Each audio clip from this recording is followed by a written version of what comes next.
Hello बच्चों, let's read this question. It says which of the following incorrectly depicts reflections in case of plane mirrors inclined at 40 degree. आपको चार reflection के case दे रखे हैं plane mirror से. दो plane mirror हैं, दोनों के बीच का एंगल 45 डिग्री है. एक मिरर ये है, एक मिरर ये है. चारों ही ऑप्शन में.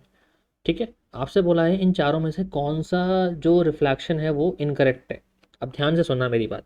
आपको बताएगा है जब भी रिफ्लेक्शन होता है, जब भी कोई सरफेस या कोई प्लेन मिरर लाइट को रिफ्लेक्ट करता है तो लॉ ऑफ रिफ्लेक्शन फॉलो होता है. मतलब लाइट रे जितने एंगल पे आती है उतने एंगल पे जाएगी. ये नॉर्मल रे हो गई, ये इंसिडेंट रे हो गई, ये रिफ्लेक्टेड रे हो गई. तो ये एंगल ऑफ इंसिडेंस हो गया आई. ठीक है. ये हो गया एंगल ऑफ रिफ्लेक्शन. तो एंगल आई हमेशा एंगल आर के इक्वल होगा. ये बात हमें पता है. रिफ्लेक्शन में ये लॉ फॉलो होता है. ठीक है. अब ध्यान से सुनो मेरी बात. पहले फर्स्ट वाला केस देखते हैं. देखो, यहाँ पे 50 डिग्री से मिरर से 50 डिग्री पे लाइट रे आई. ठीक है गाइस. अब तो ये नॉर्मल है, तो ये 50 है तो ये कितना हो जाएगा, 40 डिग्री हो जाएगा. ये 40 डिग्री बनेगा ना, 90 डिग्री है. अब ये 90 दे रखा है हमें, ये 90 है, ये 40 है. तो गाइस अब ध्यान से सुनो, ये इंटीरियर एंगल हो गए ना. तो आपने प्रॉपर्टी पढ़ी है ना एक्सटीरियर एंगल वाली, मैथमेटिक्स में प्रॉपर्टी पढ़ी है कि किसी भी ट्राइंगल में जो एक्सटीरियर एंगल होता है, सपोज करो ये जेड है, ये एक्स है और ये वाई है किसी ट्राइंगल में. तो जेड जो होगा exterior angle interior opposite angle के सम के इक्वल होता है. ये बात पढ़ी है ना, बेसिक चीज़ है. तो गाइस अगर ये 90 है, ये 40 है, तो इट हैज़ टू बी 50. 50 होगा ना ये वाला एंगल. अब ये 50 है तो ये कितना बनेगा, 40 बनेगा. भाई नॉर्मल से है ना.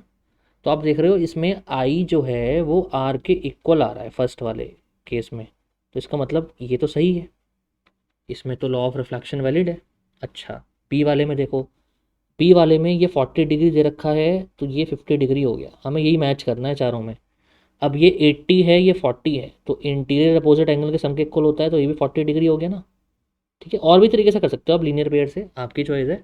आएगा एक ही. तो ये 40 हो गया. अब ये 40 है गाइस, तो ये 50 हो गया ना, नॉर्मल से एंगल है.